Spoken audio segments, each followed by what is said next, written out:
तो स्टार्ट करते हैं सभी को। और सभी का एक बार पुनः फिर से स्वागत है। चलते हैं अपनी क्लास की तरफ।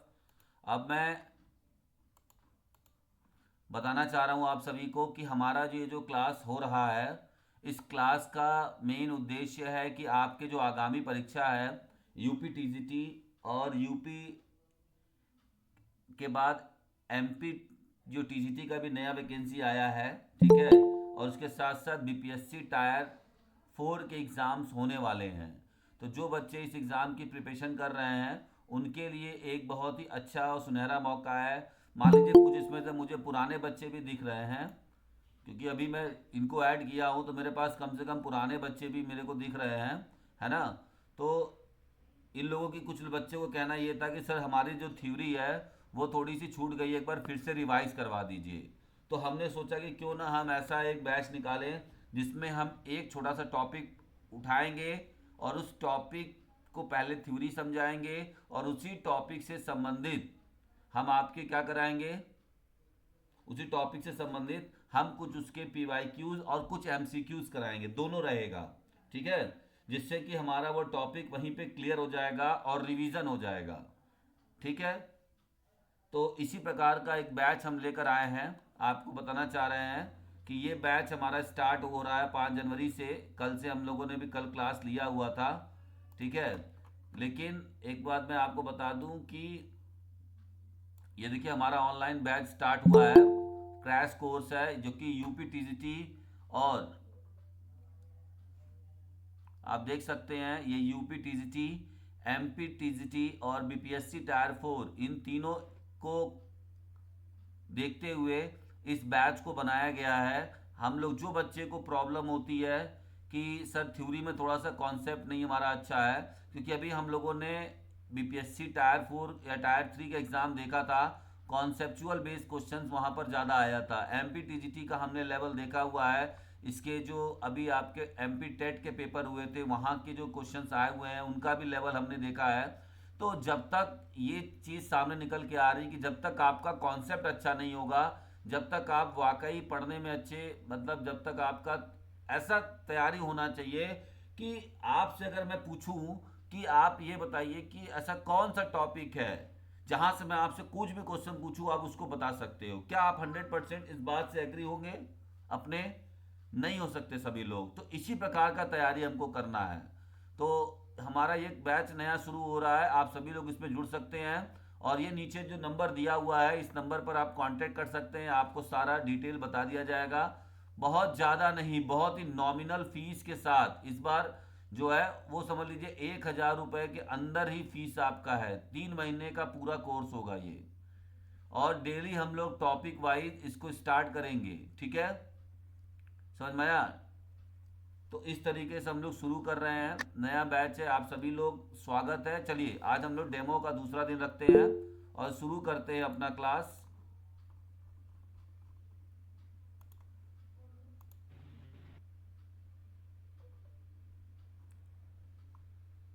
चलिए तो आज हम लोगों ने टॉपिक लिया हुआ है डोपिंग, ठीक है। आज हम सारा चीज़ डोपिंग पे बात करेंगे, थोड़ा थ्योरी पढ़ेंगे और फिर इसी डोपिंग से रिलेटेड जितने भी पीवाईक्यूज एग्जाम्स में आए हुए हैं उनको लगाएंगे, ठीक है। तो चलते हैं हम लोग डोपिंग की तरफ। समझ गए डोपिंग? तो डोपिंग की हिस्ट्री में बस आपको याद रखना है कि डोपिंग की जो शुरुआत हुई थी या जो डोपिंग वर्ड ही क्यों पड़ा, तो ये एक डच वर्ड है। किससे लिया गया है? डच वर्ड डॉप से लिया गया है, जिसका मतलब क्या होता है? अंगूर की खाल से बनी एक मादक पेय। समझ में आई बात? तो कभी भी ये क्वेश्चन अगर बन जाए कि डोपिंग किस वर्ड से है, जैसे ग्रीक वर्ड से है या कौन से वर्ड से है, और भी आ सकता है आपका फ्रेंच वर्ड से है, इंग्लिश वर्ड से, मतलब किसी से है, यूनान से है, किससे बना हुआ है, ग्रीक वर्ड से बना हुआ है। तो इस तरीके से आप बता सकते हैं कि इसका डच वर्ड से बना हुआ है, ठीक है। समझ में आया बात? और इसकी जो प्रमाण मिलता है डोपिंग का, वो पहला प्रमाण मिला था इतिहास में जुलू योद्धाओं के द्वारा।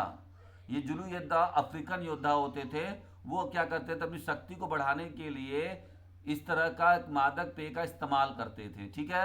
इसके बाद 100 एडी में रोमन ग्लेडिएटर ने अपनी थकान को कम करने और चोट को रोकने के लिए उत्तेजक और मति भ्रम का इस्तेमाल किया था। ठीक है। डोपिंग का पहला मामला अगर बोला जाए कि हम लोगों के सामने कब आया, तो 1904 में आया था, जब एक थॉमस हिक्स नाम द्वारा एक मैराथन रनर जीता था। इसके बाद ओलंपिक में सबसे पहला जो एक प्लेयर था 1960 में, जिसका नाम था, ग्रीष्मकालीन ओलंपिक में एक डेनमार्क साइकिलिस्ट था जिसका नाम था नॉट जेनसन। ठीक है। 1960 में सबसे पहला अगर ओलंपिक में पूछा जाएगा तो 1960 में हुआ था। और अगर ये पूछा जाए कि सबसे पहली वो कौन सी संस्था है जिसने इसको बैन किया, तो आपको बता दें कि वो IAAF ने किया था। ठीक है। किसने किया था? IAAF कौन है? International amateur athletic federation. But अभी इसका नाम चेंज हो गया है। क्या हो गया है? क्या हो गया इसका नाम? World athletics. क्या नाम हो गया बेटा? इसका नाम हो गया है वर्ल्ड एथलेटिक्स। ये संस्था कब बनी थी? 1912 में बनाई गई थी। कब बनाई गई थी? 1912 में संस्था बनाई गई थी। और इसका नाम क्या हो गया? World athletic. इस समय ये WA के नाम से है। अब IAAF है, ये सब चीजें सब खत्म हो गया। ठीक है। इतना लंबा नाम जो होता था, ये इसमें कंफ्यूजन होता था। अब ये सब खत्म हो गया है, तो आपको कोई घबराने की जरूरत नहीं है। ठीक है। चलते हैं, हम लोग देख लेते हैं एक बार फिर से। यहाँ पर आते हैं और हमारा यहाँ पर मैंने आपको बताया। ठीक। तो IOC ने इसके बाद देखा, जब 1960 में कांड हो गया, तब IOC ने जाना कि अरे यार, इसके लिए कुछ ना कुछ हमें करना चाहिए। तब IOC ने डोपिंग रोधी 1967 में एक आयोग की स्थापना की थी। तो सबसे पहला आप बता दूं मैं आपको कि सबसे पहले ओलंपिक में ये क्वेश्चन आया भी हुआ है। 1967 में सबसे पहले IOC ने एक संस्था बनाई 1967 में। ठीक है। और उसके बाद 67 के बाद 68 में जब हमारा शीतकालीन ओलंपिक गेम हुआ, वहां पर सबसे पहले इसका परीक्षण किया गया और वहां पर सबसे पहले इसको क्या किया गया? स्टार्ट किया गया डोपिंग टेस्ट। यानी ओलंपिक्स में डोपिंग टेस्ट 1968 के शीतकालीन ओलंपिक में हुआ। याद रखिएगा, ग्रीष्मकालीन नहीं है। ठीक।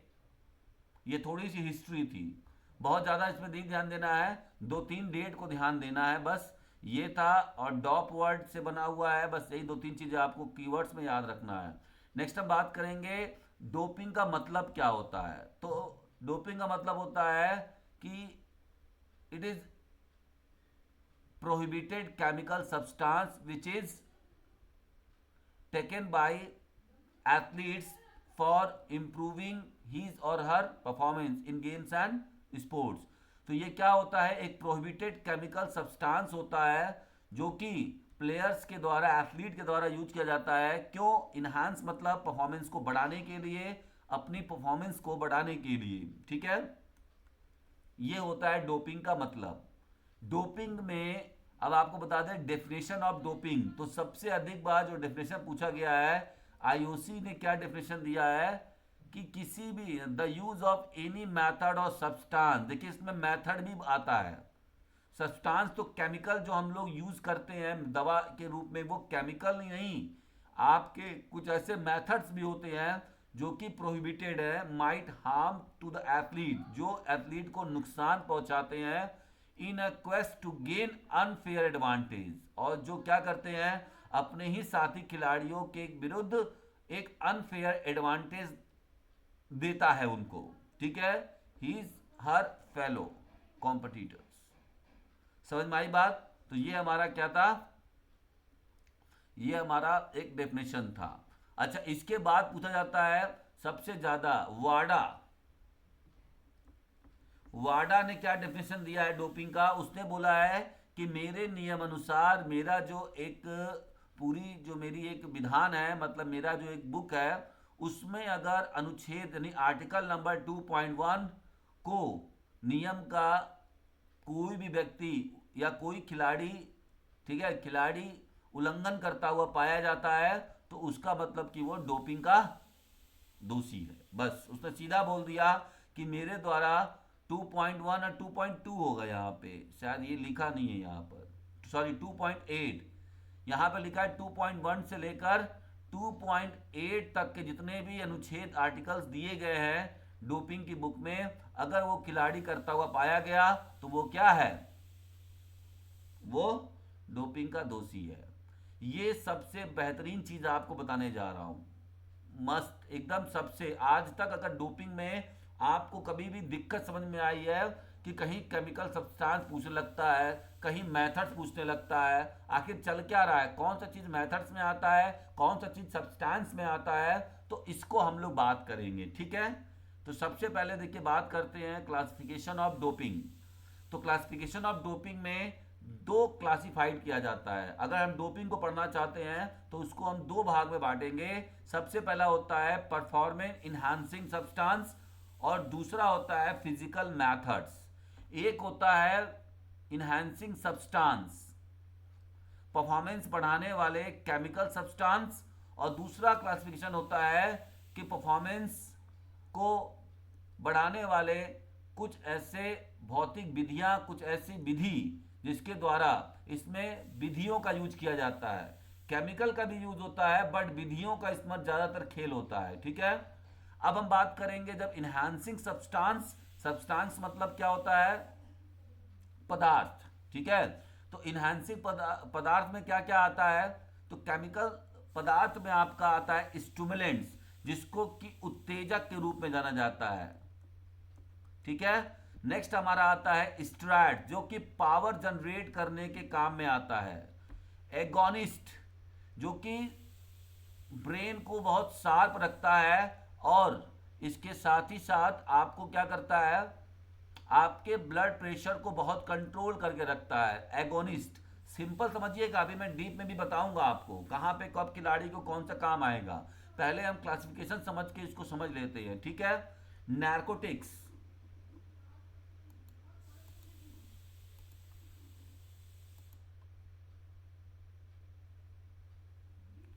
तो अब हम लोग नेक्स्ट बात करेंगे क्या, नार्कोटिक्स। नार्कोटिक्स का मतलब होता है this is a pain killer. जो ड्रग्स वगैरह आप यूज करते हैं ना, मतलब जो जैसे ड्रग्स एक लेते हैं, आपने सुना होगा ब्राउन शुगर वगैरह जो होता है ना, जो चीजें है वो नार्कोटिक्स होता है, जो कि पेन किलर के रूप में काम करता है। Now the next one is diuretics, ठीक है। अब देखिए ये तो एक सब्सटेंस का नाम, इसके अंदर अभी केमिकल सब्सटेंस अलग अलग भी आते हैं। मतलब स्टूमुलेंट नाम से कई सारी दवाएं होंगी, केमिकल होंगे जो उत्तेजक का कार्य करते हैं, ठीक है। स्टेरॉइड्स के नाम से भी बहुत सारा होता है अलग अलग। एगोनिस्ट के नाम से भी होता है, ठीक है, जो एगोनिस्ट का काम कराता है। अब डायरेटिक्स क्या करता है, डायरेटिक्स एक तरह से हिडन या मास्किंग एजेंट का काम करता है। मास्किंग एजेंट का मतलब क्या होता है पता है, कि दूसरी दवाओं को, मतलब अगर हमने कोई और किया हुआ है, मतलब कुछ और हमने लिया हुआ है, डोप में किया हुआ है, तो ये अगर लेने लेंगे तो तुरंत तुरंत हमें फ्रीक्वेंटली यूरिन होगा, जिसके थ्रू हम पकड़े नहीं जाएंगे कि हमने कौन सी केमिकल सब्सटेंस का यूज किया था। Next one is peptide hormones, ठीक है। ये आपका भी होता है, इसमें एक हार्मोन्स का हम लोग यूज करते हैं, ठीक है। तो ये भी एक केमिकल सब्सटेंस के रूप में पाया जाता है, ग्रोथ हार्मोन भी कहते हैं इसको, ठीक है।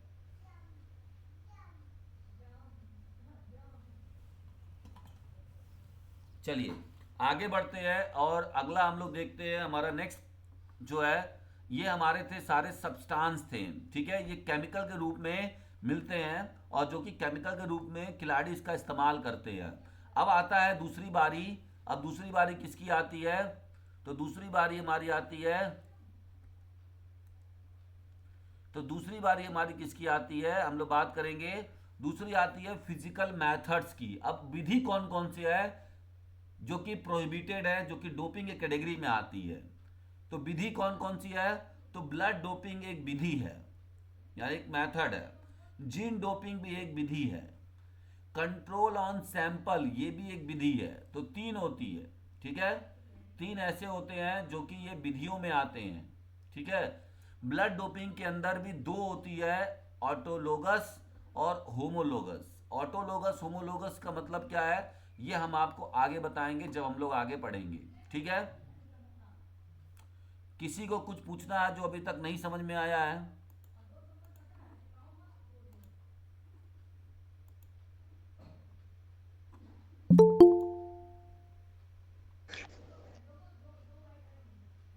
चलिए चलते हैं अपने नेक्स्ट।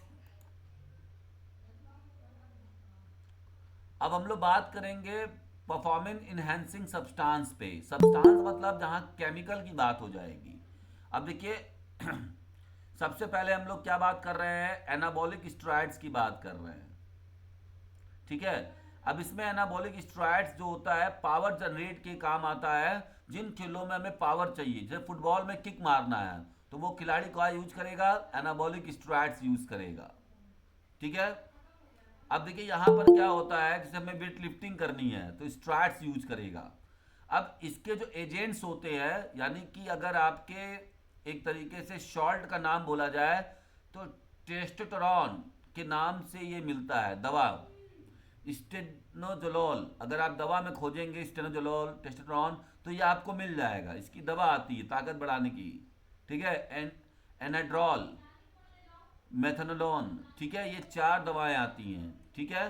तो ये आपको ध्यान रखना है। मसल्स मांस और शक्ति में वृद्धि करता है, बहुत तेजी से बढ़ाता है, ठीक है।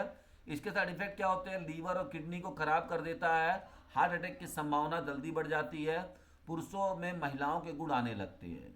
ज़्यादातर ये यूज किए जाते हैं फुटबॉल, वेट लिफ्टिंग, रेसलिंग, ऐसे खेलों में यूज किया जाता है ये, ठीक है। नेक्स्ट हम बात कर रहे थे पेप्टाइड हार्मोन्स, जिसको हम ह्यूमन ग्रोथ हार्मोन्स भी कहते हैं, ठीक है।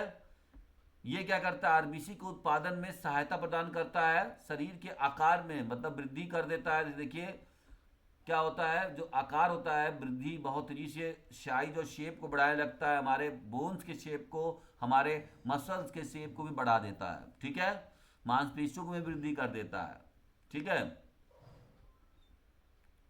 नेक्स्ट हमारा आता है बीटा ब्लॉकर्स। बीटा ब्लॉकर्स हम बीटा एगोनिस्ट और बीटा एंटागोनिस्ट एंड्रोजेनिक के नाम से भी आता है ये एजेंट्स। ये क्या करता है, ये आपके जो बीपी होता है, ब्लड होता है, हार्ट के लेवल को कंट्रोल करता है, रेगुलेट करता है बीपी को, ठीक है। ताकि जिस खेलों में हमें स्टेडी मूवमेंट चाहिए, स्टेडी मीन्स जैसे हम कह सकते हैं कि स्थिरता चाहिए। अब कौन कौन से खेलों में स्थिरता चाहिए, तो आपको चाहिए आर्चरी में, आपको चाहिए शूटिंग में, आपको चाहिए बिलियर्ड्स में, आपको चाहिए गोल्फ में, और एक खेल होता है वहां भी चाहिए होता है बीटा ब्लॉकर्स। F1 रेस का नाम सुना है आप लोगों ने? F1 race formula one race होता है, ये कार की रेस होती है, ठीक है।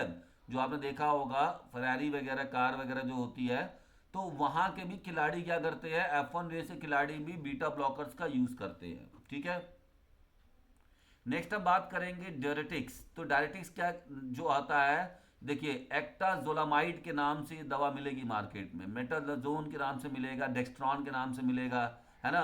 अगर आपको चाहिए तो ये मिल सकता है। चलिए, ये वजन को घटाता है, बहुत तेजी से आपको यूरिन आने लगेगा, शरीर से तुरंत पानी की मात्रा कम होने लगती है, और मास्किंग एजेंट, जैसा कि मैंने बताया था कि दूसरे ड्रग्स को छिपा देता है, क्योंकि यूरिन जल्दी आएगा तो आप पकड़े नहीं जाओगे, ठीक। ये यूज होता है कहाँ, बॉक्सिंग में, जूडो में, रेसलिंग में, ताइक्वांडो, यूशु, कराटे। क्यों यूज करते हैं ये प्लेयर, यूज क्यों करते हैं इनको, क्या क्यों ऐसा करते हैं, कोई बताएगा इसमें से?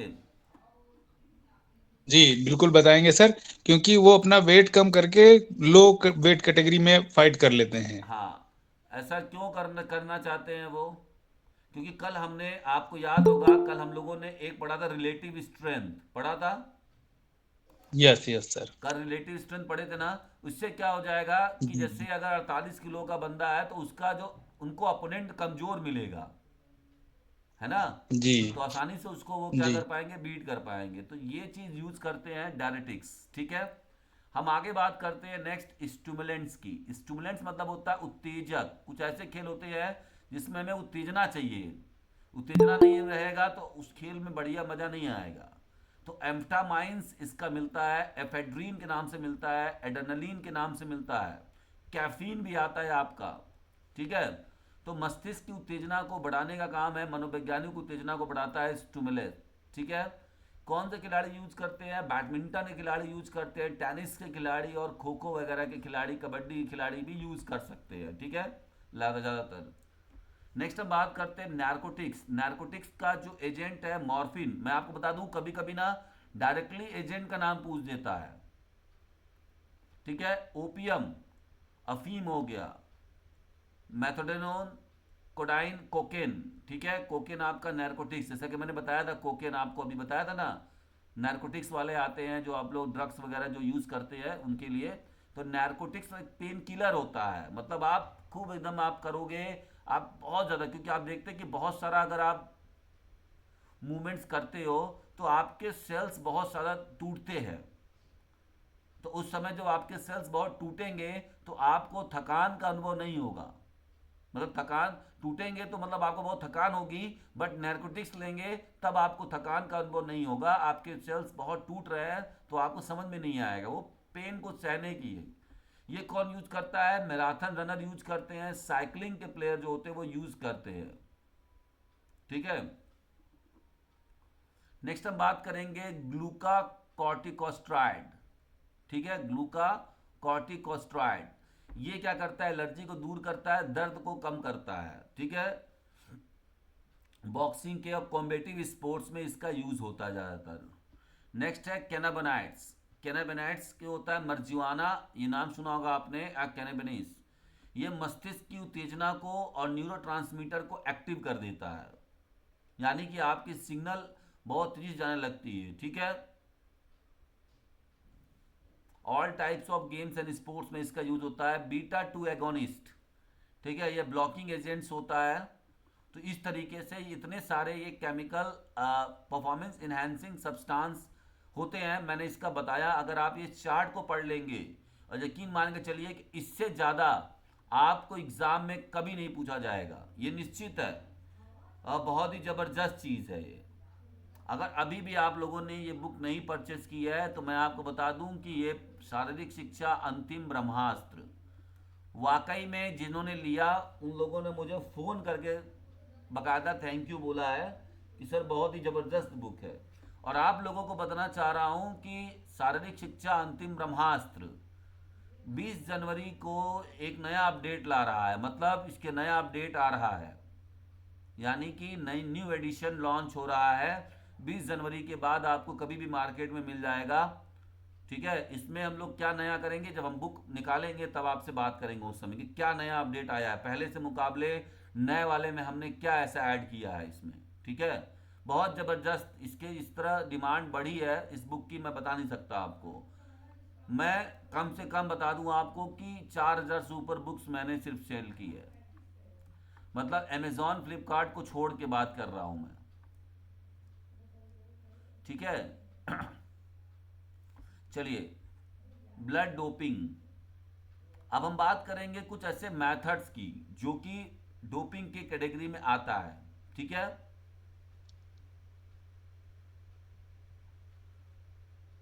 तो सबसे पहले हम बात करेंगे कि ब्लड डोपिंग होता क्या है। देखिए, ब्लड डोपिंग में होता क्या है कि खिलाड़ी को एक इंजेक्शन लगाया जाता है, ठीक है, ट्रेनिंग के दौरान ही इंजेक्शन लगाया जाता है जिसको कहते हैं ईपीओ नाम का, और उसका पूरा नाम होता है एरिथ्रोपोइटीन।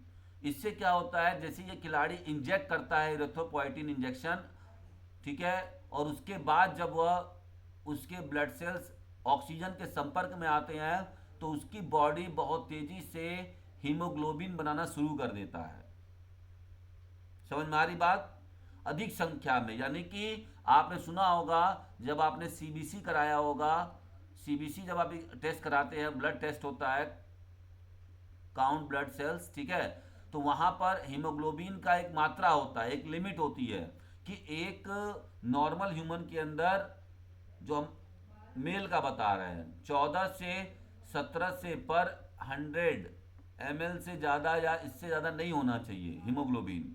लेकिन जब ईपीओ लगा देते हैं तो यह नॉर्मल से ज़्यादा तेज प्रोडक्शन करने लगता है हीमोग्लोबिन का।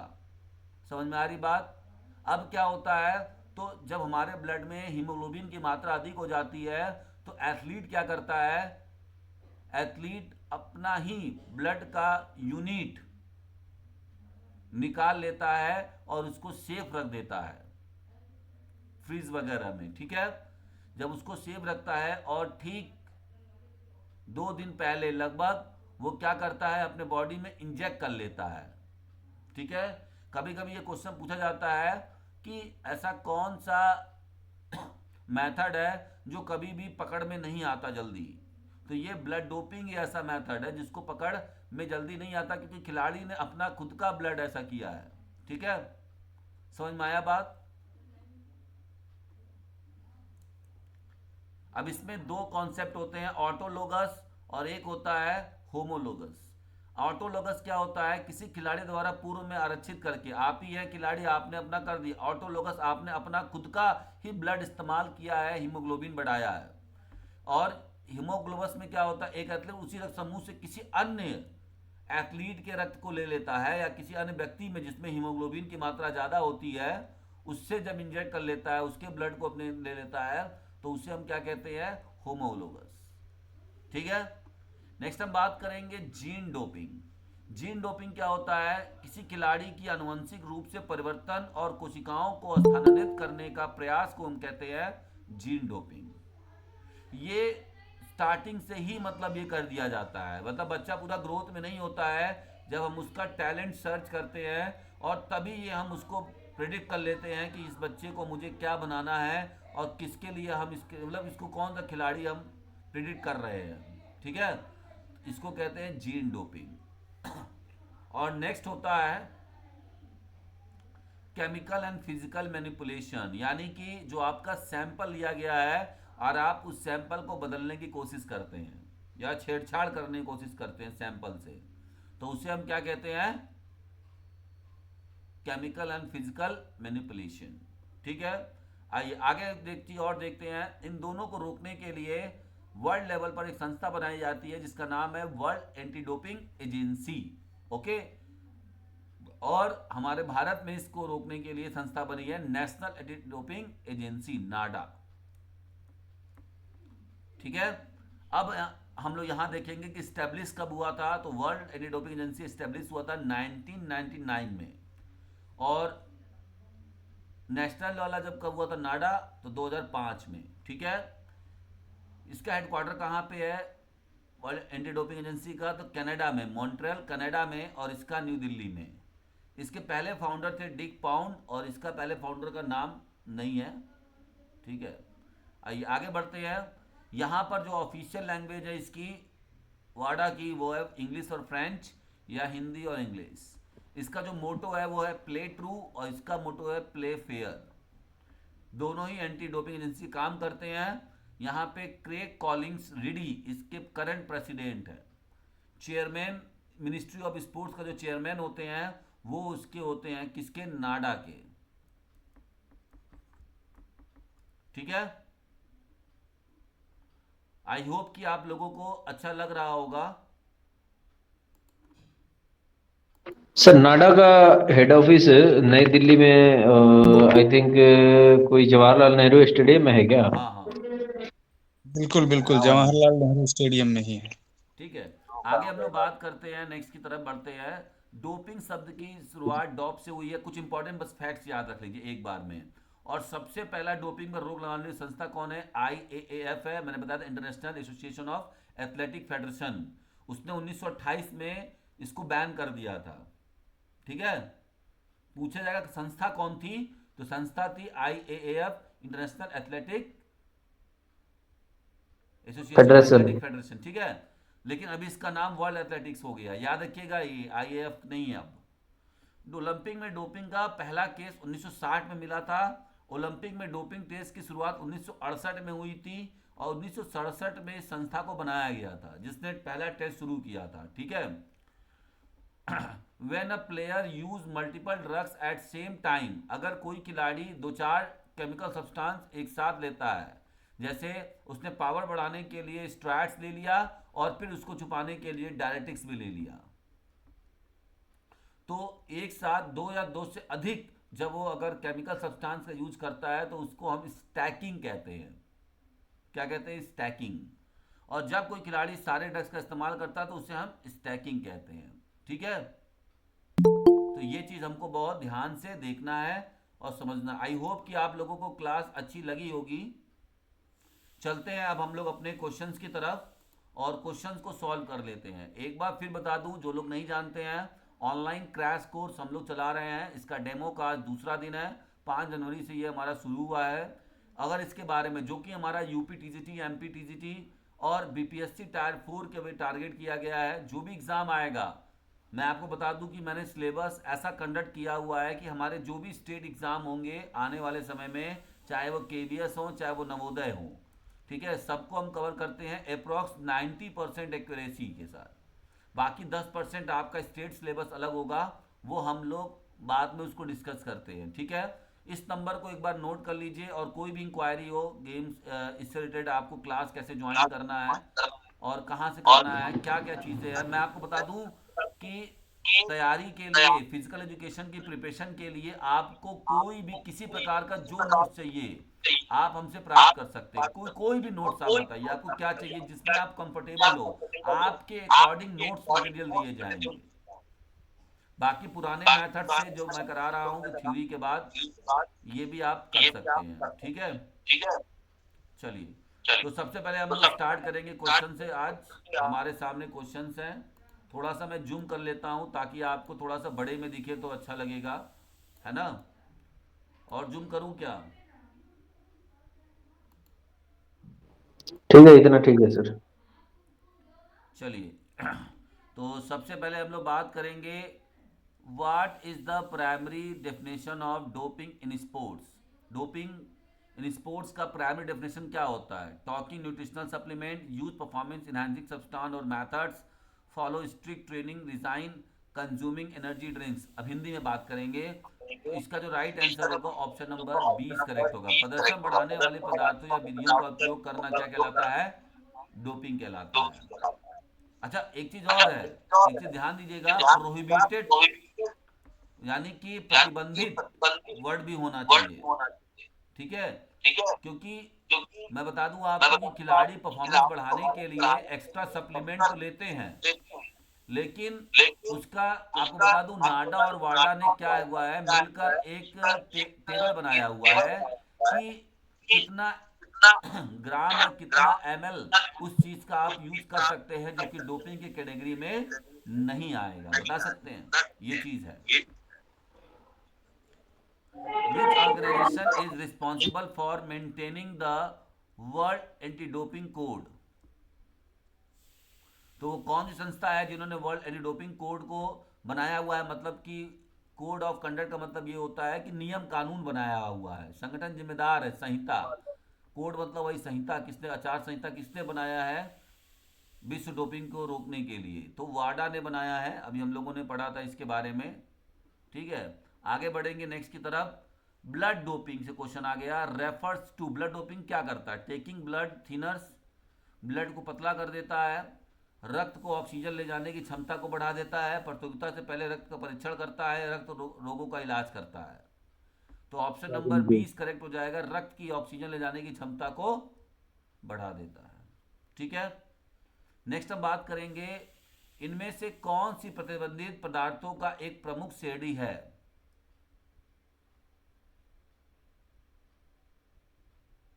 नॉट है, सॉरी यहां पे नॉट पूछा है। Which of these is not a major category of prohibited substance. इनमें से कौन सा प्रोहिबिटेड सब्सटेंस की कैटेगरी में नहीं आता है? तो ऑप्शन नंबर यहां पे सी करेक्ट हो जाएगा, विटामिन। ठीक है, आगे बढ़ते हैं नेक्स्ट क्वेश्चन की तरफ। क्वेश्चन नंबर 5 यहां पे क्या पूछ रहा है? क्वेश्चन नंबर 5, एक मिनट। खेलों में एनाबॉलिक स्टेरॉइड्स का उपयोग करने का प्राथमिक उद्देश्य क्या है? इंड्योरेंस को बढ़ाना, मसल मास और स्ट्रेंथ को बढ़ाना, फ्लेक्सिबिलिटी को बढ़ाना, कोऑर्डिनेशन को बढ़ाना। Increase muscles mass and option strength. Number 20 correct हो जाएगा। ठीक है, आगे बढ़ते हैं नेक्स्ट क्वेश्चन की तरफ। कैफीन को किस प्रकार की दवा के रूप में वर्गीकृत किया जाता है? कैफीन आप किस में लेते हैं? नार्कोटिक में, स्टिमुलेंट्स में, मूत्रवर्धक में, बीटा ब्लॉकर में? स्टूडेंट। ऑप्शन नंबर 20 करेक्ट हो जाएगा। बीज उत्तेजक राइट। स्टिमुलेंट्स में आता है। ठीक है।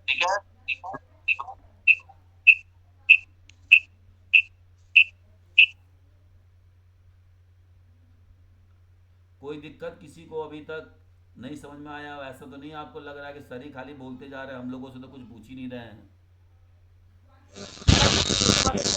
नहीं सर बढ़िया है। सर कैफीन डोपिंग के अंतर्गत आता है कि नहीं आता? कौन सा? क्या चीज़? तेज बोलिए। कैफीन सर डोपिंग के अंतर्गत आता है कि नहीं आता है? नहीं आता है, लेकिन मात्रा पे डिपेंड करता है। ठीक है। अब कॉफ़ी, आप कैफीन ले रहे हैं, कॉफ़ी पी रहे हैं, तो क्या उसको हम प्रोहिबिटेड कर देंगे? नहीं, लेकिन एक मात्रा तक। ठीक है। जैसा कि मैंने बताया आपको अभी, जीन डोपिंग क्या होता है? जीन डोपिंग का मतलब होता है using genetic testing for talent identification, प्रतिभा पहचान कर अनुवांशिक परीक्षण का उपयोग करना, प्रदर्शन को बढ़ाने के लिए जीन में हेरफेर करना, खेलों के लिए अनुवांशिक प्रवृत्ति का अध्ययन करना, नशीली दवाओं के उपयोग के लिए डीएनए का परीक्षण करना। तो ऑप्शन नंबर 20 करेक्ट हो जाएगा यहाँ पे। प्रदर्शन को बढ़ाने के लिए उसकी जीन से हेरफेर करना। ठीक है। आगे बढ़ेंगे हम लोग।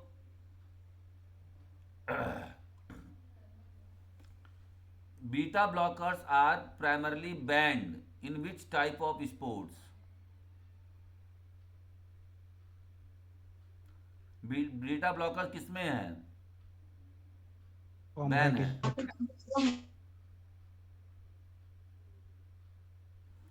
तो ऑप्शन नंबर 20 करेक्ट होगा। सटीक सर खेल में, सटीक खेल। जो सटीक खेल होते हैं, जैसे आर्चरी हो गया, शूटिंग हो गया, है ना, और कौन हो गया? तो इस तरह से प्रिसीजन F1 खेल जो होते फार्मूला। हैं, उसमें क्या होता है? बीटा ब्लॉकर्स बैन है। ठीक है, पूरी तरीके से बैन है। 1 ग्राम मतलब 1 पॉइंट भी नहीं ले सकते आप, इतना मतलब बैन है। बाकी कुछ खेलों में तो हल्का फुल्का मतलब एक मात्रा होता है कि आप ले सकते हैं। ठीक है, ट्रेनिंग के लिए। विच of these is a common cardiovascular side effect of anabolic steroid? Anabolic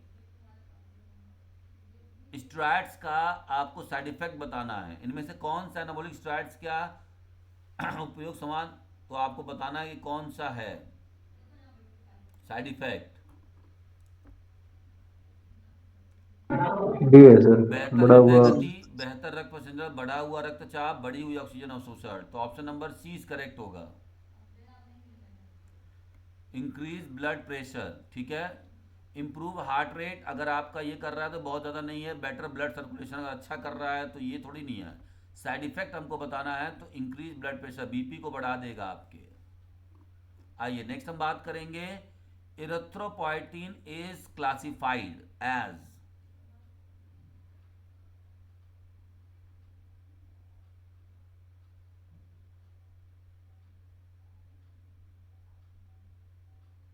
peptide. तो यहाँ पे हम पेप्टाइड हार्मोन और को इसको रख सकते हैं। ठीक है। आगे बढ़ते हैं। Sorry. The biological passport in sports refers to?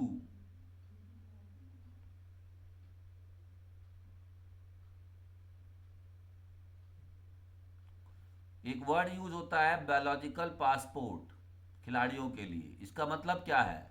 Athlete का यात्रा दस्तावेज, प्रतियोगिता का इतिहास, monitor of biological markers, training records. T.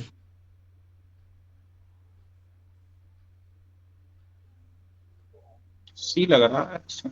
Option number C correct हो जाएगा। ठीक है, मॉनिटर ऑफ बायोलॉजिकल मार्कर्स। ठीक है। ये कैसे हो जाएगा सर, थोड़ा सा एक्सप्लेन कर दीजिए, ये समझ ये में नहीं आया। मतलब ये कैसे हो जाएगा, बता दूं आपको कि ये खिलाड़ियों का मतलब पूरा ट्रैक होता है। जैसे कोई इंटरनेशनल लेवल का खिलाड़ी है ना, तो उसकी नज़र होती है नाडा की। और उनका हर एक चीज़, उनको डाइट में क्या दिया जा रहा है, उनको कैसे क्या किया जा रहा है, तो उनकी जो बायोलॉजिकल चीज़ें हैं उनको सब उनका डेटा रखा जाता है, कितना उनको खाने का मिल रहा है, कितनी क्या चीज़ें उनको मिल रही हैं, है ना। तो एक तरीके से ये पूरा रखा जाता है डेटा, ताकि अगर कभी भी नाडा का छापा मतलब या नाडा कभी कुछ ऐसा करे तो वहाँ पर इस चीज़ को दिया जा सके, ठीक है। तो हर एक नेशनल खिलाड़ी का इस प्रकार से बायोलॉजिकल मार्कर्स मॉनिटर होता है। आगे बढ़ेंगे। Okay sir. स्टेरॉइड्स के उपयोग से आमतौर पर कौन सा मनोवैज्ञानिक दुष्प्रभाव जुड़ा हुआ है? स्टेरॉइड से मनोवैज्ञानिक बताना है आपको। कंसंट्रेशन इंप्रूव होगा? सी। नहीं। बेहतर नींद आएगी? नहीं।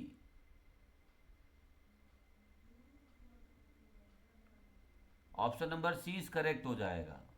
बढ़ी हुई आक्रामकता आपको देखने को मिलेगी। स्टेरॉइड से आपका अंदर चिड़चिड़ापन ज़्यादा हो जाएगा, ठीक है। चिड़चिड़ापन आपके अंदर ज़्यादा हो जाएगा, ठीक है। आगे बढ़े।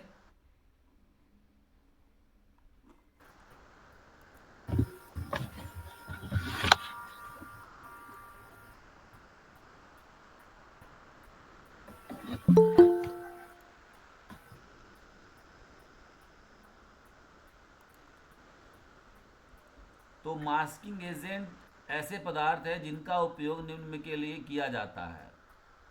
मास्किंग एजेंट का मतलब क्या होता है? प्रदर्शन को बढ़ाना, प्रतिबंधित पदार्थों की उपस्थिति को छिपाना, रिकवरी में सुधार सही करना, है। या प्रतिरक्षा को बढ़ावा देना। तो option number B is correct, ठीक है।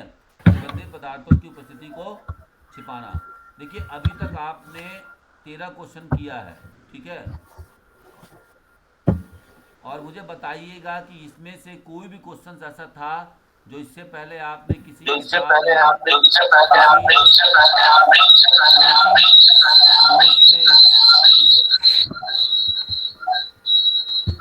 या कहीं अन्य जगह पर इसको पढ़ा था?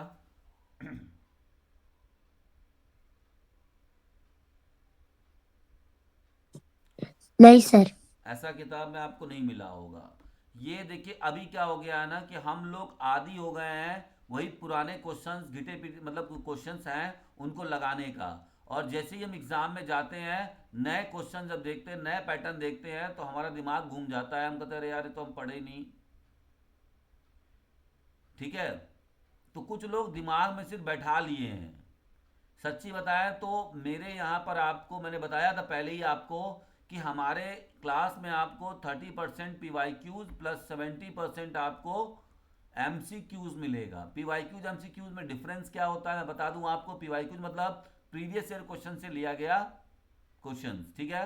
और एम सी क्यूज मतलब मल्टीपल चॉइस क्वेश्चन जो कि आपके मेंटर के द्वारा खुद बनाया जाता है, जो आपको पढ़ा रहे हैं उनके द्वारा बनाया जाता है प्रैक्टिस सेट, ठीक है। चलिए तो हम लोग आगे बढ़ेंगे। इसको हम लोग स्किप करते हैं, है ना। इसको स्किप करके कुछ और क्वेश्चन देखा जाए, कुछ और लेवल पे, नए लेवल पे, कि यही किया जाएगा। या हम लोग दूसरा टॉपिक देख सकते हैं, एर्गोजेनिक एड। लेवल बढ़ा दो सर। इसका लेवल बढ़ाते हैं, ठीक सर है। थोड़ा चलिए किन्नाबाइनाइड स्टेरॉइड के बारे में डिफाइन कर दीजिए। किसके बारे में? किन्नाबाइनाइड स्टेरॉइड। कैनाबोनाइड्स।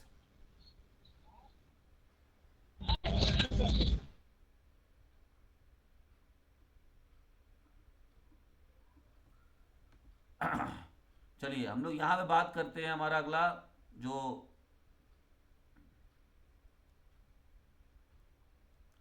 ये हमारा है next, choose the current statement about definition of doping. अब आपको यहाँ पर इनमें से 5 ऑप्शन आपके सामने दिए गए हैं। 5 में से कोई 2 या 3 सही है, बाकी आपका गलत है। अब आपको पकड़ना है कि कौन सा सही है कौन सा गलत है। आजकल जो बच्चे केवीएस, नवोदय, ईएमआरएस और इसके अलावा जो अच्छे लेवल के एग्जाम्स है, जैसे किसी भी स्टेट के सेट का पेपर अगर सॉल्व करते हैं तो वहाँ पर ऐसे क्वेश्चंस बहुत ज़्यादा उनको देखने को मिलते हैं, है ना। तो चलिए हम लोग आज देखेंगे कि डोपिंग का डेफिनेशन कौन इसमें से बेहतर बता रहा है? इसमें निषिद्ध पदार्थों या विधियों का उपयोग करना शामिल होता है। तो ए ऑप्शन सही है। यह केवल पेशेवर खेलों में अवैध है, नहीं। गलत। इसका उद्देश्य एथलेटिक प्रदर्शन को बढ़ाना है, ठीक है, सी भी सही है। तो हमारे सामने क्या था, ए और सी सही हो गया। फिर बोला इसमें जानबूझकर रक्त हेरफेर शामिल है। It's permitted during training periods, तो यहाँ पर आपका डी गलत है, ई सही है, ठीक है। कभी कभी कुछ हम लोग ड्रग्स ट्रेनिंग के दौरान भी लेते हैं ताकि हमारी ट्रेनिंग अच्छी हो सके, स्टेमिना ट्रेनिंग में बढ़ाया जा सके, ठीक है। रक्त की हेराफेरी भी तो ठीक ही है सर।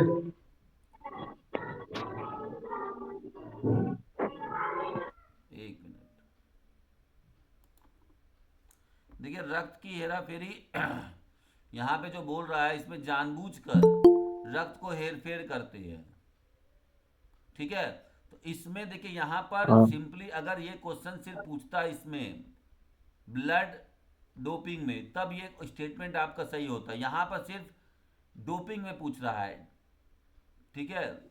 तो ब्लड डोपिंग भी तो डोपिंग के एक हाँ, ये इसके अंतर्गत ही आ अंदर गया ना आएगा। सर। तो ये आपका कौन सा ऑप्शन सही हुआ?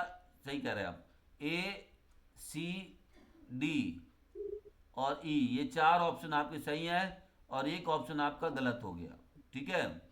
आगे बढ़ेंगे हम लोग। नेक्स्ट यहाँ पे कह रहा है डोपिंग में उत्तेजक पदार्थों के बारे में सही कथन क्या है? तो सबसे पहला है कि ये जो है सतर्कता को बढ़ाते हैं, आपकी सतर्कता को बढ़ाते हैं, थकान को कम करते हैं। स्टूबलेंट्स ऐसा करता है। सही है। हाँ सर। एम्फामाइंस एक समान उदाहरण है क्या? दो स्टूबलेंट्स के हाँ अंदर ये तो एम्फामाइंस आता है, सही है। आता है सर। आता है। उनका कोई हृदय संबंधी प्रभाव नहीं है। स्टूमुलेंट हृदय पर कोई प्रभाव नहीं डालता। ये ये गलत है। प्रतिक्रिया ये समय बात में है। सुधार करते हैं। हम्म, तो इसका क्या बनेगा हमारा, ए, बी और डी, ठीक है।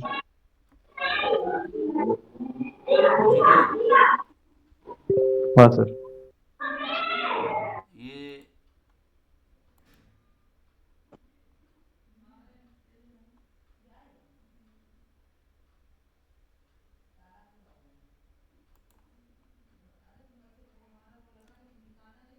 चलिए 4 नंबर क्वेश्चन को देखते हैं। रक्त डोपिंग के बारे में सही कथन चुने। यह ऑक्सीजन ले जाने की क्षमता को बढ़ाता है, ऑप्शन ए सही है। ईपीओ एक समान रक्त डोपिंग एजेंट है, ये भी सही है। इससे कोई स्वास्थ्य जोखिम नहीं होता, गलत है।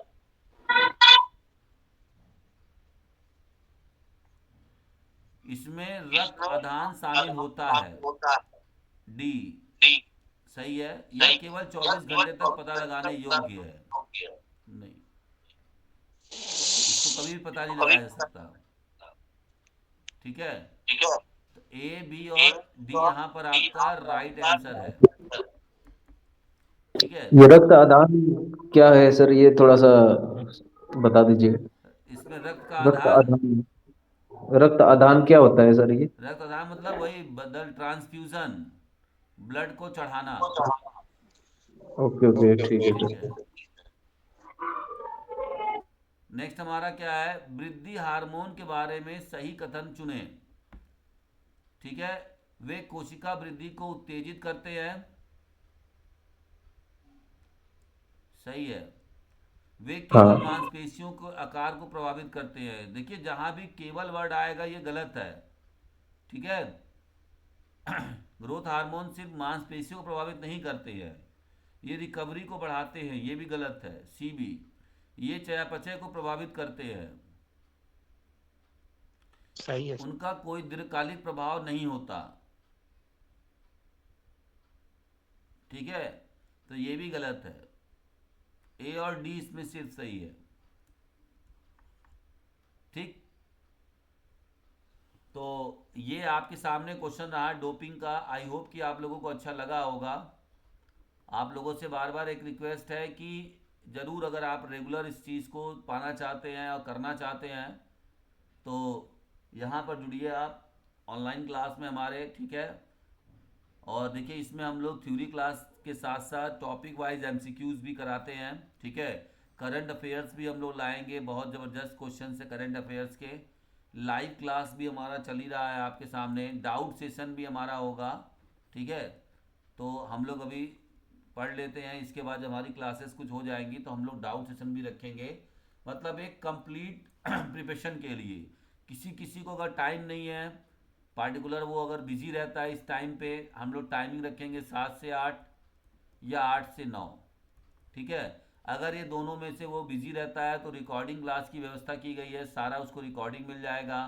अगर आप को प्रैक्टिस पेपर टॉपिक वाइज चाहिए तो हमारा एप्लीकेशन है, ठीक है। एप्लीकेशन है फिजिकल एजुकेशन, खाली डालेंगे आप तो हमारे power house of physical education का एक लोगो बनकर आएगा, उसको एप्लीकेशन आप डाउनलोड कर लीजिए, रजिस्टर्ड कर लीजिए। वहाँ पर आपको बहुत सारी चीज़ें, बहुत सारे कोर्सेज देखने को मिलेंगे।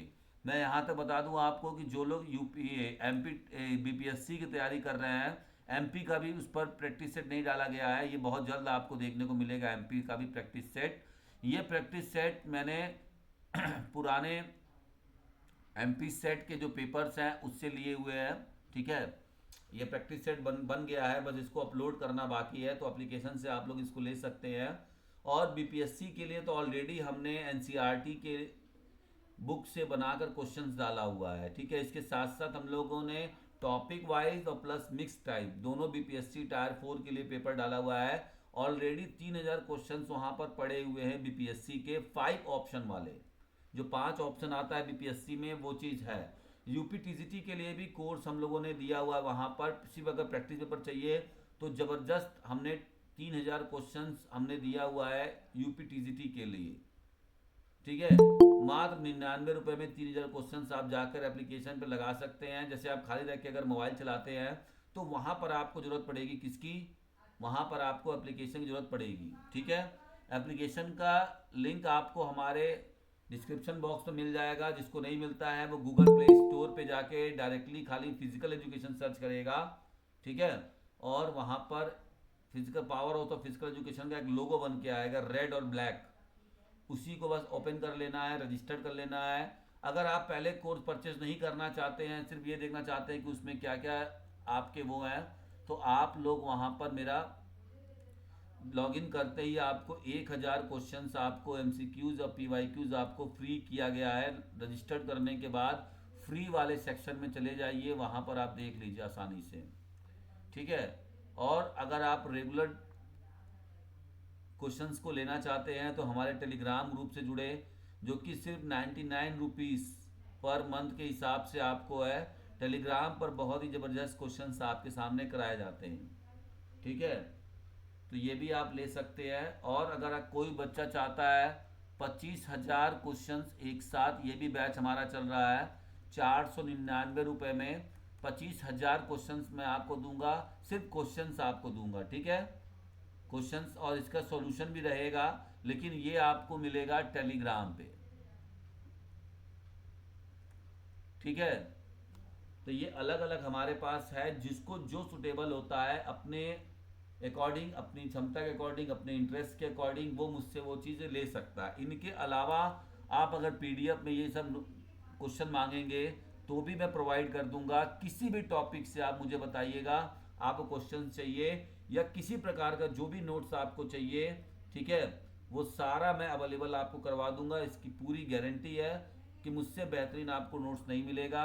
दूसरी चीज़ है, इसका एग्जाम्पल आप लोगों ने देख लिया है मेरा, अगर शारीरिक शिक्षा अंतिम ब्रह्मांस बुक आपके पास है, मैं आपको देखो बड़ी बात नहीं बताऊंगा, बस एक बात छोटा सा बताऊंगा। आप लोग अगर जुड़े हुए हैं तो इस समय जितने भी लोग प्रयागराज में तैयारी कर रहे हैं, मैं बता दूं कि मेरी जो बुक है शारीरिक शिक्षा अंतिम योद्धा, उस बुक से ही लोग प्रैक्टिस करा रहे हैं बच्चों को, ठीक है। मैंने बहुत लोगों को देखा, मेरे शारीरिक शिक्षा अंतिम ब्रह्मास्त्र से थ्योरी पढ़ा रहे हैं कई सारे लोग, मैं किसी का नाम यहाँ नहीं बोल सकता, ठीक है, क्योंकि ये पब्लिक है इस वजह से। तो मैंने बहुत लोगों को देखा हुआ ऐसा करते हुए, ठीक है। तो आप सोचिए कि जब आपको डायरेक्टली मेरे ही नोट से लोग पढ़ा रहे हैं और मेरे ही नोट से आपसे करवा रहे हैं, और मैं डायरेक्टली मैंने खुद जो बनाया और मैं आपको डायरेक्टली जब उसको कराऊंगा तो फिर मेरा लेवल और मेरा एक्सपीरियंस आपको वहाँ पर ज़्यादा अच्छा रहेगा। ठीक है, तो जल्दी से जल्दी आप लोग जुड़ जाइए। मिलते हैं नेक्स्ट क्लास में।